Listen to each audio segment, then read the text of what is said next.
It is Thursday, but Senator Bernie Sanders is with us today. He's not going to be available tomorrow, so we're doing a special Thursday Brunch with Bernie edition. And Bernie will be taking your calls right after the first break. So if you have a question for Bernie in our National Town Hall meeting, even though today is Thursday, it's Brunch with Bernie a day early. Senator Sanders, welcome. Good to be with you, Tom. There's a lot going on in the world, a lot going on in Congress, and I'm sure a lot on your mind. You want to share with us what's... Yeah, I do. The reason I'm not going to be on the show tomorrow is we're heading to Madison, Wisconsin in the morning to be part of that Fighting Bob Fest. The folks in Wisconsin do a great job on that, and I'll be there at an event tomorrow night and one on Saturday morning. So I want to just say thank you and to all of our friends in Wisconsin. And please be sure to tell them hi for me. I've spoken at the last two of those. I surely will. Well, obviously, I think the issue on everybody's minds is the president's proposal to develop a military strike against Syria and get us involved in a horrendously bloody and complicated civil war there. And I can tell you, Tom, that in my office now we have received, I imagine, hundreds of phone calls and many, many more emails, and the sentiment here in Vermont, at least, is overwhelming. I mean, overwhelmingly against the United States getting involved. And I think, people are raising a wide range of issues. But here is where I'm coming from, and I have to keep an open mind because there is no resolution out there. The resolution may, in fact, be changed, and I want to hear what the administration has to say. But here are my concerns, and they're a little bit different than many of my other colleagues. I don't have to tell any of the listeners to this show that this country, the United States, faces enormous problems. The middle class is disappearing. Real wages have gone down. Many of the new jobs that are being created are part-time jobs without benefits. Real unemployment is 14% for young people. It's higher than that for black kids. We're talking about 40% unemployment. We have the planetary crisis of global warming dealing with us. We have an infrastructure which is crumbling. We have millions of families no longer can be able to afford to send their kids to college. I mean, we got problem after problem after problem. And as dysfunctional as the United States Congress is today, as much as many of my Republican colleagues really want simply to cut back on Social Security, Medicare, Medicaid, education, it seems to me that if we get involved in another war, and we've been in war now for something like 12 years, get involved in another war, the ability of Congress, or the willingness of Congress, as bad as it is now, to pay attention to the enormous needs of the American middle class will become significantly less. So you're not going to hear much discussion about the need to create jobs or raise wages or rebuild our infrastructure, et cetera, et cetera. Because you got a whole lot of folks in the Congress who really believe that the United States government should not be involved in protecting the middle class, that one of the chief functions of government, maybe the only function, is the military. And what I really worry about very much in my heart is after 12 years of war, after two separate wars, after some 6,000 very brave men and women have been killed, tens and tens of thousands came back with traumatic brain injury or PTSD, $3 trillion having been spent by the time we take care of our last wounded veteran. I don't sense that the American people have much appetite to get involved in what could be a real quagmire. I think in Syria right now, it is Assad clearly is a horrendous dictator, very brutal guy, using poison gas, chemical weapons against his own people, and we've got to do everything that we can to try to bring democracy to Syria. But I just have very grave doubts that getting involved in another war there will achieve that goal. And I worry very much about the unintended consequences of a war. What does Iran do? To what degree is Iran part of this whole picture in some people's minds? Is this a prelude to another war with Iran? And the other issue that concerns me, frankly, is the United States is would act without the support of the United Nations, without the support of NATO. And I think it is a very dangerous precedent for a superpower to act unilaterally, because then we lose any credibility we might have in telling Russia 2 years from now or China 3 years from now, you really shouldn't go to war against another country. You should take that issue to the United Nations. It should be worked out diplomatically. And they will say, hey, who are you to be talking? You went to war unilaterally in Syria. So I think there are a lot of grave concerns that the American people have.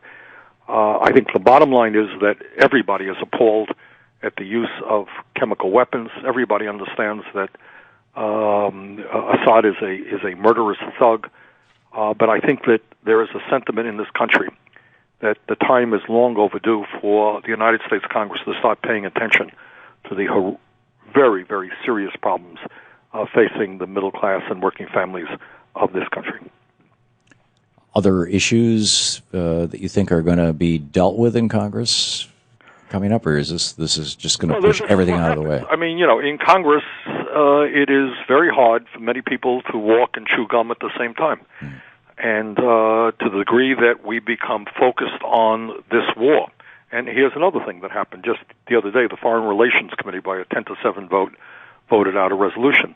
And I don't know, a lot of people looked at it, but included in that was an amendment offered by Senator McCain, which really calls not for what Obama was talking about, which was targeted strikes, very limited engagement. What McCain is really talking about is regime change. And that is strong support for the opposition. And by the way, when you talk about the opposition, what people have got to understand that a significant part, no one knows exactly how many, but a significant part of that opposition are Al-Qaeda affiliates, not nice guys. People who are not just interested in overthrowing Assad, but are interested in establishing an extreme Islamic republic there, where women's rights would be virtually non-existent, and all the other elements that we see where these guys have power. So it is, to say the least, a very complicated issue. And I think what the sentiment that I'm perceiving, certainly here in Vermont, and I think around the country, is that people would like the Congress to start paying attention to issues that we really can have an impact, and we know what we're doing about, rather than getting involved again in a third war in 12 years, which would preoccupy our energy and our resources and prevent us from addressing many other important needs. Yeah. I've been saying, while I oppose the idea of bombing these folks, I applaud the president for tossing this to Congress. Your thoughts on that? We have about 20 seconds. I mean, that's kind of what the Constitution of the United States is about. And the truth is there have been presidents in recent years that have ignored that. But the president is absolutely right. This is a decision. You can call it what you want, but when you start bombing people, it's called a war in my book. And the Constitution mandates that Congress makes that decision. Senator Bernie Sanders with us a day early. Our Brunch with Bernie hour right now. Your opportunity to talk with Senator Sanders in our National Town Hall meeting. Check out his website at sanders.senate.gov, by the way. This is the Thom Hartmann Program. That's sanders.senate.gov. Back with your calls for Bernie right after this short break.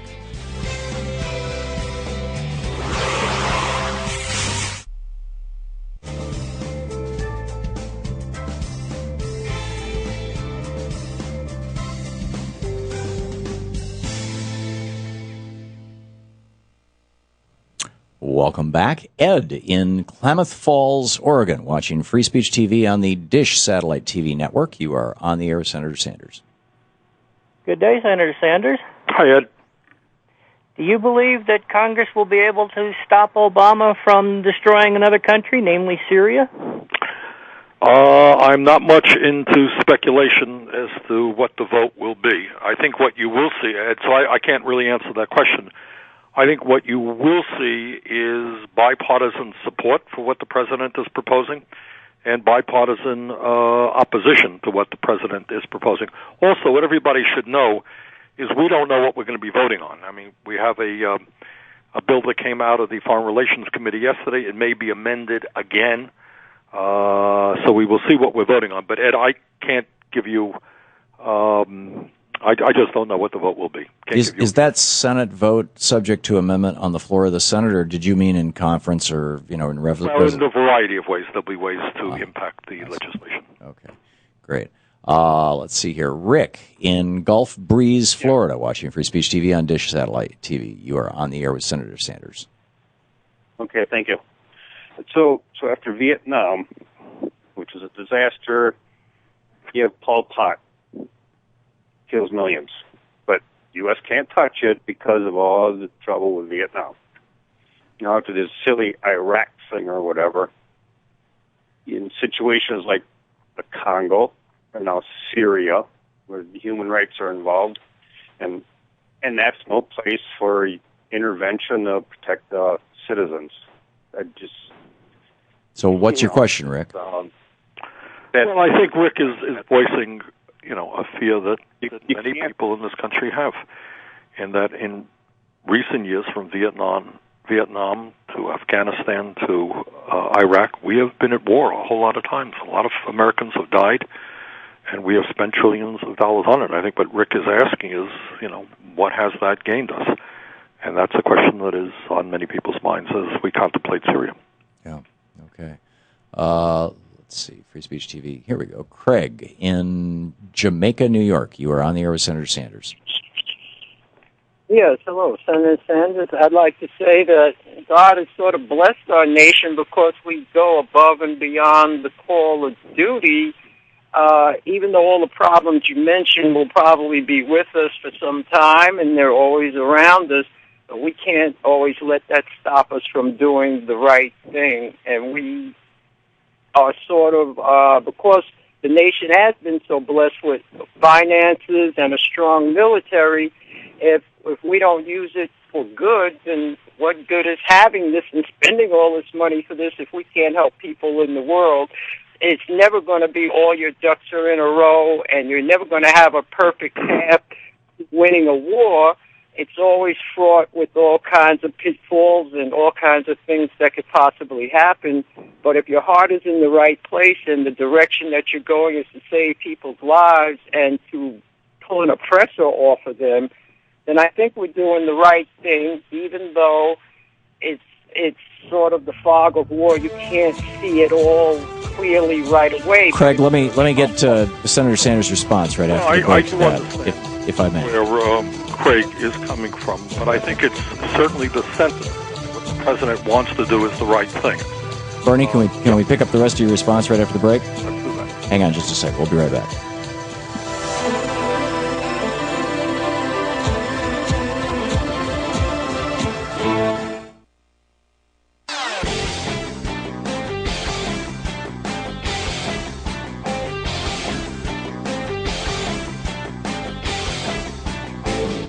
This show is brought to you in part by Carbonite.com. Offer code TOM. Secure cloud backup with Carbonite. Welcome back. Occupying the Media, 3 hours a day, 5 days a week, right here on the Thom Hartmann Program. It's our Brunch with Bernie hour, a day early. Senator Bernie Sanders with us right now. And Bernie, Craig had just called and said, Craig, I think, expresses a sentiment that a lot of people feel. When we see photographs of children and other people killed as a result of chemical weapons by Assad, everybody's heart is turned, and we're disgusted by what we see, and we want to respond. But I think, Craig, the answer is not the question of whether or not the president's feelings are right. We're all repelled and disgusted by what we see. The question is, we need a policy to make a bad situation better, not worse.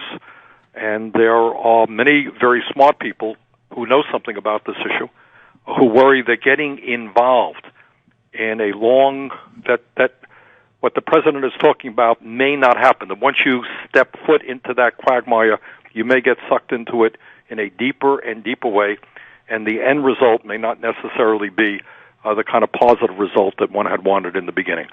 So that's kind of the fear here. It's not that one doesn't want to do the right thing. It's that sometimes one's action results in ways that you really can't predict, and sometimes those results are pretty bad. Mike in Chicago, you're on the air with Senator Sanders. Thanks for listening to WCPT. Yeah, Senator Sanders. if you listen to John Kerry and the president over the weekend, my gut instinct tells me he's going to hit them. He's going to hit Syria regardless if the Senate votes for it. So my question to you is, what would your feelings of the presidency be, or Obama, if he goes against the representatives and the senators and go ahead and hits them? I think it would be a disaster for the president. I think people would say to him, Mr. President, first of all, you got a constitution. It's the Congress that makes war. And second of all, why did you go through the effort of involving Congress if you're going to ignore them? And I think he would look very, very foolish in doing that. So I hope very much that course of events does not occur. I hope that the president listens to what Congress decides. Jason in Dumont, New Jersey, listening to WWRL. You're on the air with Senator Sanders. Hi, I have a question. You know, when I see everything in Syria, my heart goes out to them, but I don't want another war. And I was thinking, couldn't we hit them in their wallet? Any aid that we happen to give Syria, we take away. Any country that we give aid to that helps Syria, we take away. Any country that helps those countries that we give aid to, we take away. I'd have to imagine that after just a few days, all countries would turn their back on Syria. Well, Jason, you're suggesting a course of action that my wife feels very strongly about. It turns out that the Assad family, we don't know exactly what they are personally worth, but we think it's over $1 billion. This is a guy who has looted his own country and is extremely wealthy. Their family has endless amounts of money. And I think that doing everything that we can, look, it's not a question of doing a bombing or doing nothing. It's a question of how we can put significant amounts of pressure, and I think Jason is absolutely right. One of the ways you do it is to do very, very strong sanctions. Have we exhausted all of those capabilities? Have we made Assad an offer that he can't refuse financially by strangling him? I'm not sure that we have gone as far down that road as we should. And I think we have to explore those types of options before we start dropping bombs. Frank in Cambridge, Mass. You're on the air with Senator Sanders. Oh, hello. Thank you for taking my call. The two things. One of the things that scares me about this is that I've listened to the Democrats' response and even local representatives in the wishy-washy response of the Senate. And I have a feeling that there's a chance that Obama, if he carries out with this, could destroy the Democratic Party, in the sense that we want to vote for people who are going to vote for war mindlessly, and all the facts aren't in yet. The fact, one of the people who said this the other day was the timeline is all off. They knew about. They say they knew about this before it happened. Well, why didn't they warn them then or attack then?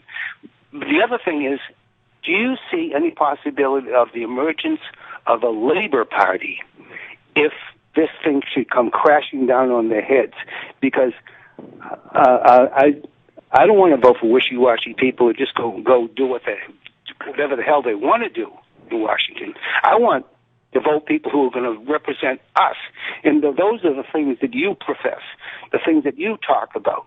That's us. Well, thanks, Frank. And thanks for your point. You make some important points.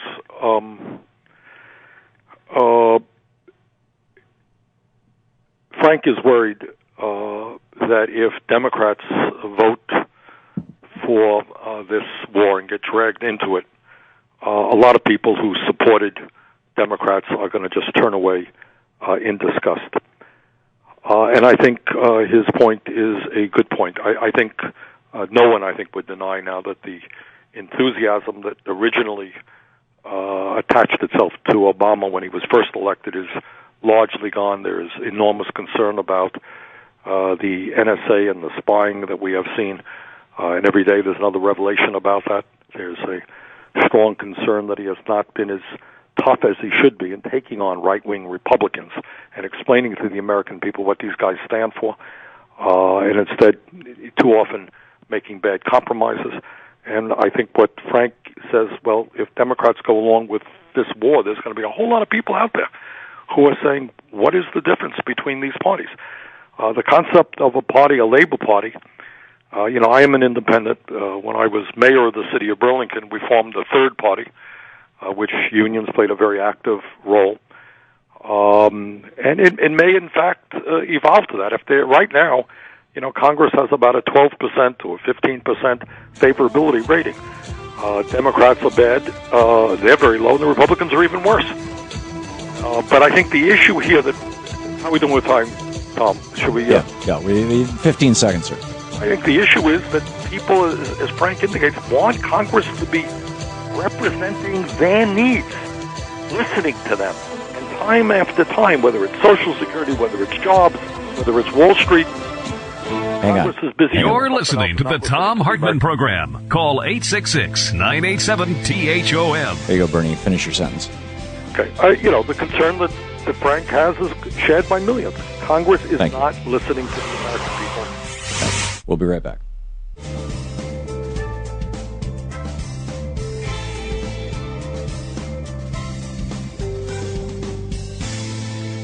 It's our Brunch with Bernie. Our Senator Bernie Sanders a day early. Tomorrow he's going to be in Madison, Wisconsin. And to our Madison listeners out there, be sure and get out and check it out.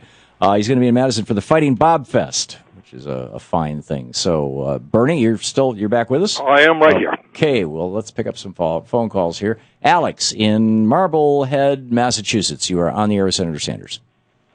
Thank you, Tom, and really appreciate what you stand for, Bernie. I was a lifetime-long Democrat until a couple years ago. Now I'm a proud independent. I have a couple questions for you. The assets that have been described off the coast of Syria are mostly ships carrying missiles, but they keep mentioning that there is one ship that's an amphibious ship, and I don't understand what the use of that would be for if we're not going to put any people on the ground, as they say, boots on the ground. That's my first question. And my next question, it seems like the Armed Services Committee, in all their amendments, has included some language that states the possibility of some non-combat personnel, which to me reeks of the advisors that went in Vietnam, and that just scares the hell out of me. Okay, Alex, good questions. I think nobody anticipates that there would be any American troops in this initial attack on Syria. They would likely be cruise missile attacks in order to hit Assad's military infrastructure, his capability of delivering chemical weapons, whether that's his air force, his runways and the airports, or the actual mechanisms by which he develops these chemical weapons. I don't think anyone anticipates troops being involved in that.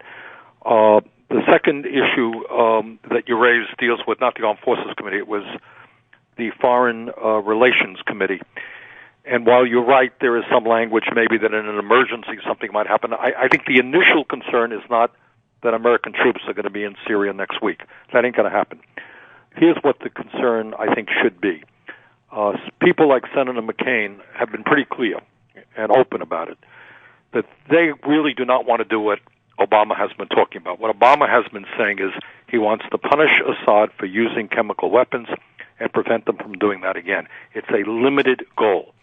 What people like Senator McCain and others are talking about, really, and a McCain amendment to the Foreign Relations Bill included this language in so many words, really speaks to a regime change, really speaks to the overthrowing of Bashar Assad. Now, to do that, you're going to have to arm the opposition very significantly. At some point down the line, you may have to train them and organize them in a lot better way than they are now. Or you're going to have to deal with the fact that a significant part of the opposition are Islamic fundamentalists, some of them affiliated with Al-Qaeda, all very complicated stuff. And then you have to ask yourselves, well, what happens after all of that? The war doesn't go well. Does somebody then say, and this is where Alex's question is relevant, well, we need to bring some people in there to start training these combatants. And once you start training them and you have troops on the ground, what else follows from that? So Alex is raising a legitimate concern. Can I tell you that that's going to happen? No, and I certainly hope it won't. But once you get involved in something, it's complicated. This is enormously complicated. I mean, you are now talking about standing on the side of an opposition of which maybe 1/4 of them are affiliates of Al-Qaeda or other fundamentalist groups. I mean, do we feel comfortable doing that? And many of these guys, the extremist groups, are very, very motivated. They are very strong fighters. They sacrifice, they die. So it just becomes a very complicated issue that should concern us all. Charles in Opelika, Florida, excuse me. You're on the air with Senator Sanders. Opelika, Florida. How you doing today, Senator Sanders? Hey, Charles. Hello. Hi, how are you, Charles? I'm great. I feel like I'm one of your constituents, although I live in Miami, Florida. But to be honest with you, I have an open-ended question, and my question is really, what has George Bush and these conservatives done to America since he took over in 2002? First of all, we thought that he took the election instead of winning it.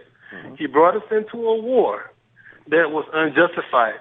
And I say that only because our strongest ally, the UK, does not want to get involved in this situation because they feel like they've been duped before. And also through his administration, because of that crash, they are also suffering. And you have to look at the fact that there are some type of, I'm sorry, what they call it, austerity.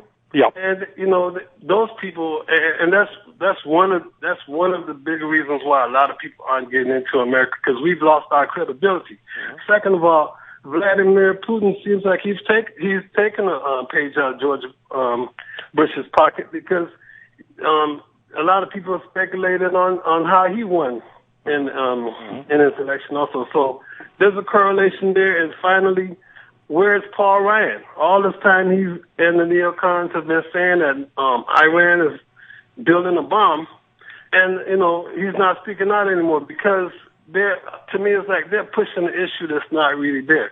And last of all, it goes back to at the end of this month when we're getting into that debt fight. To me, the conservatives don't want to go into Syria because that's going to detract from what they really want to attack Obama on, and that's this debt fight.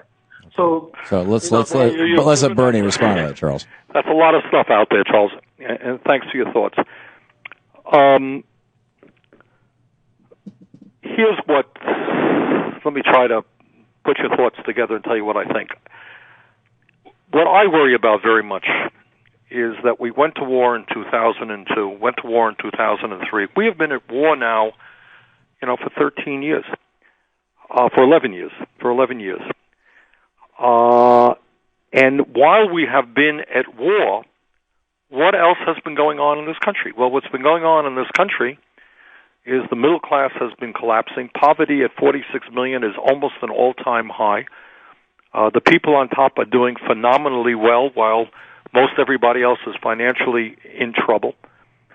And then you got a Congress right now, a House of Representatives, who are saying that the only way they can deal with deficit reduction is by continuing to make massive cuts on programs that working families desperately need, especially in these difficult economic times.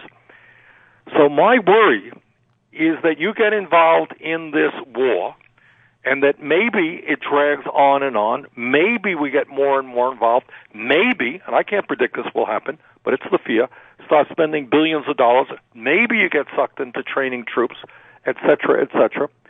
Meanwhile, back home, what's happening to ordinary people? The middle class will continue to decline. There'll be less money available to take care of our kids. We already have the highest rate of childhood poverty in the industrialized world. And not only is it a question of money, to me it's a question of focus. If Congress is once again going to be focused on another war, who is going to be standing up and saying we need to create millions of jobs for working people in this country and for our young people? We need to raise wages so that people are not living on starvation wages. We need to protect Medicare and Social Security and Medicaid.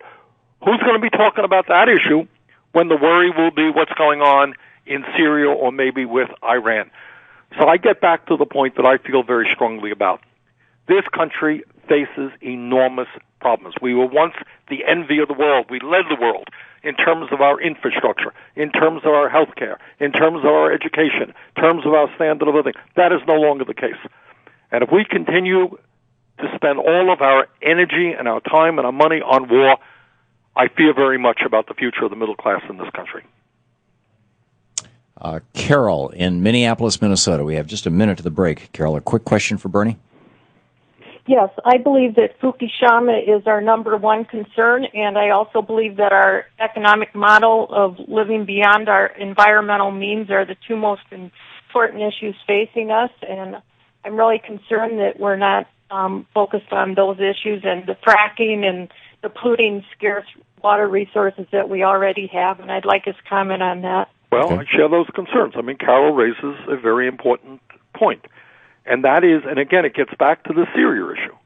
If you're busy worrying about the war in Syria, you're not going to be worrying about global warming and the rising of the sea levels, which can impact many coastal communities in the United States and around the world. You're not going to be worrying about the potential dangers of nuclear energy, such as we saw in Fukushima. You're not going to be worrying about those issues. So to my mind, frankly, I wish we'd have a president right now who'd get up there and say, we really have a crisis. Let me tell you what the crisis is.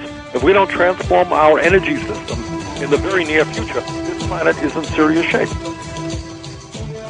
Absolutely. We'll be back with more of Senator Sanders right after this. It's our Brunch with Bernie hour on the Thom Hartmann Program. A day early. It's Thursday. Bernie's off to Madison tomorrow for the Fighting Bob Fest. So he's taking your calls and your questions right now. We'll be right back with more of Bernie Sanders. You're listening to the Thom Hartmann Program. Visit ThomHartmann.com for audio and video archives. And you can check out Bernie's website for everything from his petitions to his constitutional amendment suggestion to his news at sanders.senate.gov.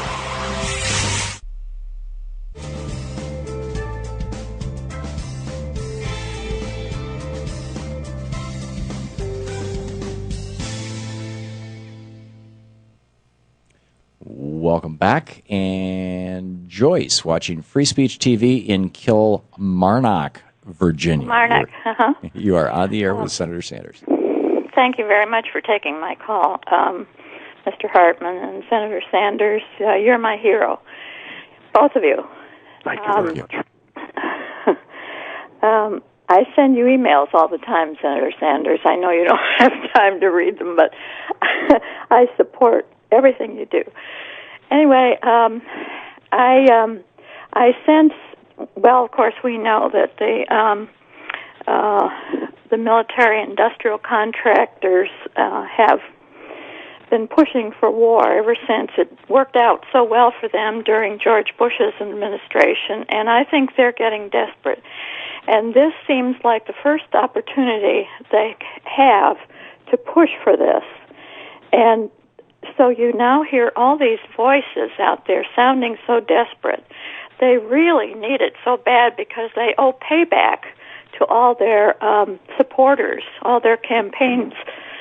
And the Congress hasn't delivered yet to them. So they really sound desperate to me. Joyce raises an issue, Tom, that we have not discussed. Thank you, Joyce. And thank you, Joyce, for that very good comment. What Joyce is talking about is, some people do benefit from war. Let's be very clear about it. It's not the young men and women who come back wounded or get killed, but you have a huge military-industrial complex that make a whole lot of money off of war and weapons. If we get sucked into this war in whatever form in Syria, no question to my mind that there will be a demand that we significantly increase defense spending. And what everybody listening should understand is that today, we are spending almost as much as the rest of the world combined in terms of defense. Meanwhile, we're the only country in the industrialized world that doesn't guarantee health care to all of our people. College education here is much more expensive than any other major country. And we have many unmet needs, but we are spending a huge amount of money on the military. And if we get sucked into another war, I would be very surprised if that significant spending did not go up. Bernie, we have just a minute before the break. Are you getting any sense, or are you hearing from your colleagues? I know your office door is not open so much to lobbyists, but are the lobbyists from the military-industrial complex out there knocking on the doors of Congress? No, they're not that obvious about it, Tom. Mm-hmm. I mean, it's as Joyce indicated, I think it's done more through campaign contributions, and these guys, military-industrial complexes, and these very large and powerful corporations wield significant influence in Washington. And then what they come back and say, with some degree of truth, is they say, look, we got jobs in 50 states that are dependent upon this. And if you don't vote for more money for the military, some of your workers are going to be laid off. And that's a serious issue. Yeah. So these guys wield a lot of power, no question about it. Yeah, and it's kind of the power behind the power, as it were. It's very interesting how it all works. Okay, we'll be right back with more questions for Senator Bernie Sanders in our Brunch with Bernie hour here on the Thom Hartmann Program. Right after this, it's 10 minutes before the hour.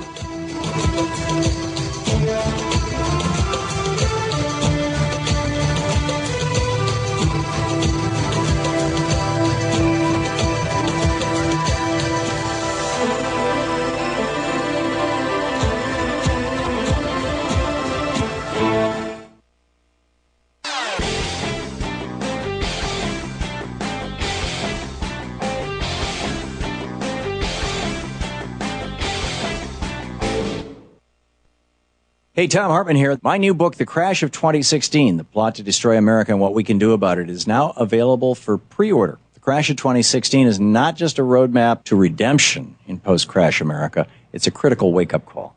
10 minutes before the hour, welcome back to Senator Sanders, our Brunch with Bernie hour, answering your questions a day early here.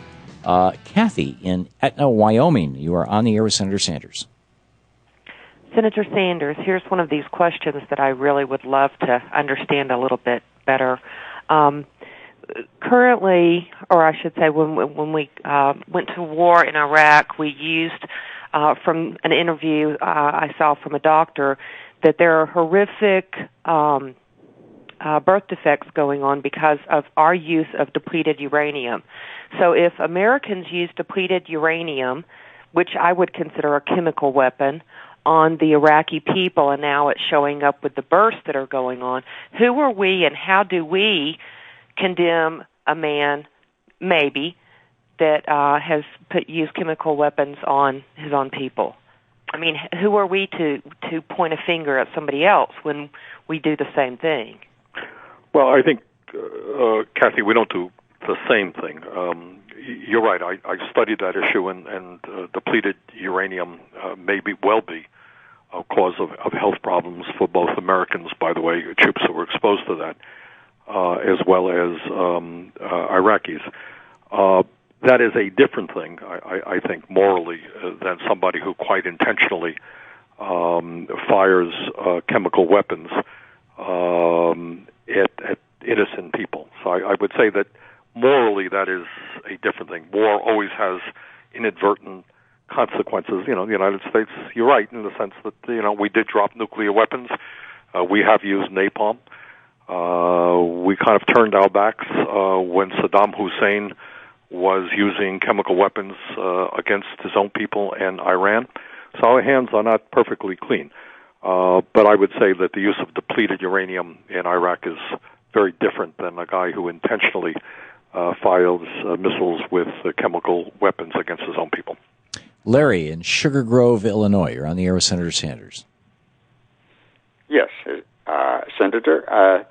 First of all, I think of you as my representative, but I also have another senator, Senator Dick Durbin. Yep. And I listened to his weak rationale yesterday defending war on Syria. It was so out of character. I have supported him for years and years. What's the reason for that? Is it pure politics? And how are we loyal supporters supposed to react to that? Well, Larry, thanks for the question. I've known Dick for many, many years. We were in the House together, and he is a good friend of mine. Dick is, as you know, the whip of the Democratic Party in the Senate. the person right under the majority leader, Harry Reid. And Dick Durbin is obviously, as Illinois senator, very close to President Obama. In fact, the president often thanks Durbin for the role that he played in getting him elected. So I think one would be naive not to think that there are other considerations other than pure objective analysis of the Syrian situation. There is politics involved. If Mitt Romney were the president of the United States now and he proposed this, how would the Democrats respond?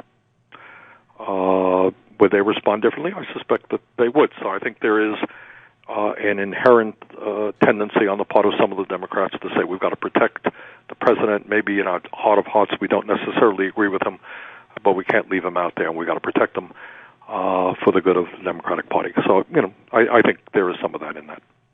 Taya in Blackfoot, Idaho. You're on the air with Senator Sanders. Hi, Senator Sanders. I gave money to your campaign, Clear from Idaho. I admire you so much. Thank you very much. I didn't know we had too many supporters in Idaho, but I appreciate it. Yeah, I know. My question is, what,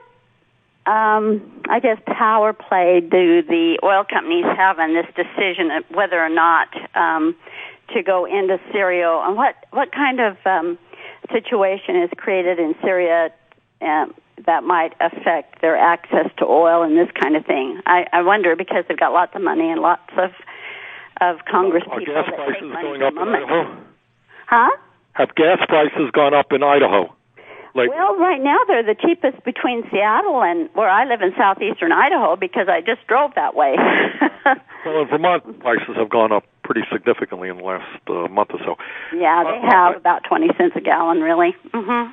All that I could tell you is this. When we talk about the power structure of America, I would say at the top of the list, the top of the pyramid, you put Wall Street. These guys have more money than anybody can believe, enormous economic power. Probably at the second rung would be the oil companies. ExxonMobil has, in the past, earned more profits than any corporation in the history of the world. They have, they determine the price of oil not based on supply or demand or any rational economic reason, basically as much as they can get in a given moment. And one of the, we haven't discussed this, Tom, but it is very likely if there is a, conflagration in the Middle East, that, the oil companies will be saying we're worried about our sources of oil and we're going to have to raise prices substantially. That would not surprise me. But basically, I think, some of us have tried in various ways to deal with the oil companies. We try to deal with Wall Street speculation on the oil futures market. It is tough stuff because these guys are very, very powerful. Bernie, we have about a half a minute left here before the end of the show, the end of the hour.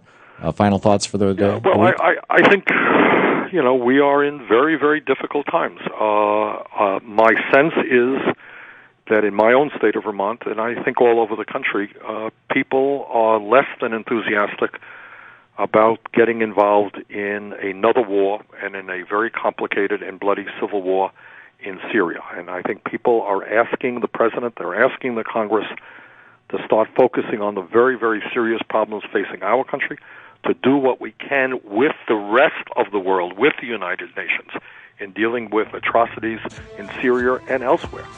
But I detect a lack of enthusiasm nationally for getting involved in another war. Bernie, thanks so much for being with us again this week. All right, my pleasure. Take care, Tom. See you next week. Have a great time at Fighting Bob Fest. Say hi to Ed Garvey for me.